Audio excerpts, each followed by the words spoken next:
നമ്മുടെ സംസ്ഥാനത്ത് MSMEകളുടെ നിർമ്മാണ പ്രവർത്തനങ്ങൾക്ക് നാഷണൽ ബിൽഡിംഗ് കോഡാണ് ഭാഗമാക്കിയിട്ടുള്ളത്. എന്നാൽ തമിഴ്നാട്, കർണാടക തുടങ്ങിയ സംസ്ഥാനങ്ങൾ അവരുടേതായ ബിൽഡിംഗ് കോഡ് നടപ്പാക്കിയിട്ടുണ്ട്.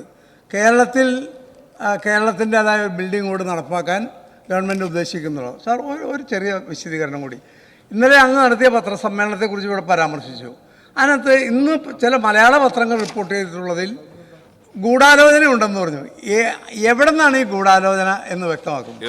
അത് അങ്ങ് ഇന്നലെ പത്രസമ്മേളനത്തിൽ ഞാൻ പ്രതിപക്ഷത്തെ അഭിനന്ദിച്ചിട്ടാണ് പറഞ്ഞത്.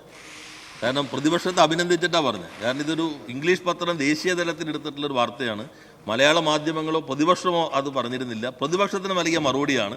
അവരും അത് മുഴുവൻ 1213 പേജുണ്ടല്ലോ, അതെല്ലാം വായിച്ച് മനസ്സിലാക്കി ആ കാര്യങ്ങൾ ഇടപെട്ടെന്നാണ് പറഞ്ഞത്. പിന്നെ അദ്ദേഹം ചോദിച്ച ആദ്യത്തെ ചോദ്യം വളരെ പ്രസക്തമായ ചോദ്യമാണ്.